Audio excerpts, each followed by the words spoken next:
وہ عقیدہ یہ ہے کہ اللہ تعالیٰ کے سارے نام حسنی ہیں، یعنی بہترین ہیں۔ قرآن کے اندر اللہ رب العالمین نے خود یہ لفظ استعمال کیے، وَلِلَّهِ الْأَسْمَاءُ الْحُسْنَى فَادْعُوهُ بِهَا، اور اللہ ہی کے لیے ہے بہترین نام، لہذا اس کو پکارو انہی ناموں کے ذریعے سے۔ اسی طرح سے یہ سورہ اعراف کی آیت ہے۔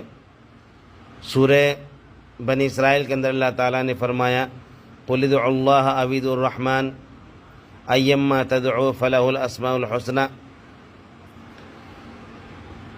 آپ کہیے چاہے اللہ کو پکارو یا رحمان کو پکارو، جس نام سے بھی اس کو پکارو تو اس کے لیے ہے بہترین نام، اس کے لیے ہے بہترین نام، فَلَهُ الْأَسْمَاءُ الْحُسْنَى۔ اسی طرح سے سورہ طٰہٰ کے اندر اللہ رب العالمین نے فرمایا اللہ لا الہ الا هو لہ الاسماء الحسنى، اور اللہ جس کے علاوہ کوئی حقیقی معبود نہیں، اس کے لیے بہترین نام ہے، اسماء حسنہ ہیں۔ اسی طرح سے سورہ حشر کے اندر اللہ رب العالمین نے فرمایا هو اللہ الخالق البارئ المصور لہ الاسماء الحسنى،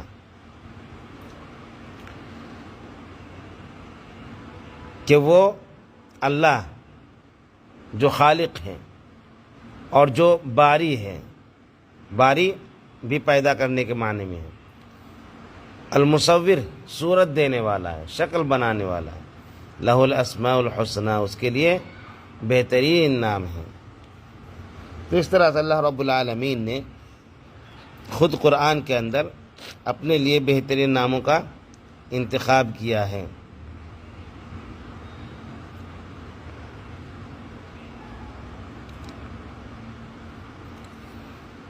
اہل سنہ والجماعہ کا عقیدہ اسماء و صفات کے تعلق سے یہ بھی ہے کہ اسماء و صفات لا تعداد ہیں، ان گنت، اس کی کوئی گنتی نہیں ہے، اور حدیث کے اندر جو اللہ رب العالمین کے 99 نام کی بات ہے تو یہ حصر کے طور پر نہیں ہے، حصر یعنی 99 نام کہا گیا لیکن محدود نہیں ہے، 99 نام وہ ہے جو ہمیں بتایا گیا، لیکن جو نہیں بتایا گیا اس کا مطلب ہے کہ وہ نہیں ہے۔ ایک قاعدہ ہے کہ عدم ذکر سے عدم وجود لازم نہیں آتا ہے، کسی چیز کا اگر ذکر نہیں ہوا ہے تو اس کا یہ مطلب نہیں ہے کہ وہ چیز ہے ہی نہیں۔ کسی نے کسی چیز کا ذکر نہیں کیا، اس سے آپ یہ نہیں کہہ سکتے وہ چیز ہے ہی نہیں، انہوں نے ذکر نہیں کیا، لیکن ذکر نہ کرنے سے اس چیز کے نہ ہونے کی دلیل نہیں بنتی ہے۔ تو عدم ذکر سے عدم وجود لازم نہیں آتا ہے۔ تو اللہ رب العالمین کے جو بھی نام ہیں وہ جتنا بتایا گیا ہے اس کے علاوہ اور بھی بے شمار نام ہیں جو ہمیں نہیں معلوم ہیں۔ تو اللہ تعالیٰ کے اسماء و صفات کو اہل السنہ والجماعہ لا تعداد مانتے ہیں، جس کی کوئی کاؤنٹنگ نہیں ہے ہمارے پاس کہ اتنے ہی ہیں، اس کے علاوہ اور نہیں ہیں۔ تو یہ مختصر طور پر اہل السنہ والجماعہ کا عقیدہ اسماء و صفات کے تعلق سے ہے۔ اسماء و صفات کے تعلق سے اور بھی بنیادی کچھ اصولی باتیں ہیں، انشاءاللہ اگلے دروس کے اندر وہ باتیں آپ کے سامنے رکھی جائیں گی۔ اللہ سبحانہ و تعالیٰ سے دعا ہے کہ اللہ تعالیٰ ہمیں کتاب و سنت کے مطابق اللہ تعالیٰ کی معرفت حاصل کرنے کی توفیق عطا فرمائے، اور اس کی معرفت کے جو تقاضے ہیں کہ اللہ رب العالمین کی کما حق و عبادت کرنا، تو اللہ تعالیٰ ہمیں اس کی کما حق و عبادت کرنے کی توفیق عطا فرمائے۔ آمین وآخر دعوانا الحمدللہ رب العالمین۔ سبحانک اللہم و بحمدک اشہد ان لا الہ الا انت استغفرک واتوب الیک۔